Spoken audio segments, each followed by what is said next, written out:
സൈന്യത്തെയും രാജ്യത്തെയും വീണ്ടും അധിക്ഷേപിച്ച് കോൺഗ്രസ്. ഓപ്പറേഷൻ സിന്ദൂറിന്റെ ആദ്യ ദിനം ഭാരതം പരാജയപ്പെട്ടെന്ന കോൺഗ്രസിന്റെ അധിക്ഷേപം. കോൺഗ്രസ് മുതിർന്ന നേതാവും മഹാരാഷ്ട്ര മുൻ മുഖ്യമന്ത്രിയുമായ പൃഥ്വിരാജ് ചവാനാണ് ഈ വിവാദ പരാമർശം നടത്തിയത്. സൈന്യത്തെ അപമാനിക്കുന്നത് കോൺഗ്രസിന്റെ ശൈലിയാണെന്ന് BJP കുറ്റപ്പെടുത്തി.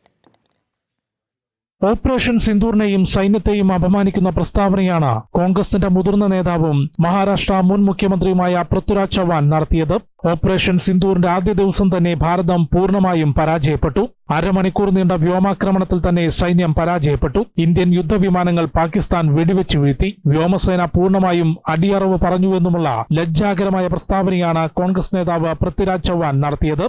आपला टोटल पराभव झाला हे कोणी मान्य करो अगर न करो आणि त्यामुळे त्या दिवशी भारताची जी विमानं पडली त्या दिवशी सगळा भारताचा एअरफोर्स हा ग्राउंड झाला आणि त्यानंतर एकही विमान उडलं नाही.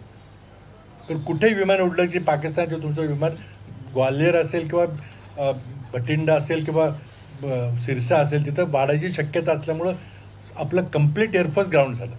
ഭീകരതയ്ക്കും പാകിസ്ഥാൻ സൈന്യത്തിനും കനത്ത മറുപടി നൽകിയ ഓപ്പറേഷൻ സിന്ദൂർ ഭാരതം അഭിമാനമായി കാണുമ്പോഴാണ് സൈന്യത്തെ അപമാനിക്കുന്ന പ്രസ്താവന കോൺഗ്രസ് നടത്തിയത്. ഓപ്പറേഷൻ സിന്ദൂരിൽ സൈന്യത്തിന് 1 കിലോമീറ്റർ പോലും മുൻപോട്ട് നീങ്ങാനായില്ലെന്നും എന്തിനാണ് കരസേനയിൽ ഇത്രയധികം സൈനികരെന്നും ചവാൻ ചോദിച്ചു. നേരത്തെ പ്രതിപക്ഷ നേതാവ് രാഹുലും ഓപ്പറേഷൻ സിന്ദൂരിൽ സൈന്യത്തെ ചോദ്യം ചെയ്തുകൊണ്ടുള്ള പ്രസ്താവനകൾ നടത്തിയിരുന്നു. മഹാരാഷ്ട്ര മുൻ മുഖ്യമന്ത്രിയുടെ പ്രസ്താവനയിൽ ആശ്ചര്യമില്ലെന്നും സൈന്യത്തെ അപമാനിക്കുന്നത് കോൺഗ്രസിന്റെ ശീലമായി മാറിയെന്നും BJP കുറ്റപ്പെടുത്തി. ജനം, ഡൽഹി.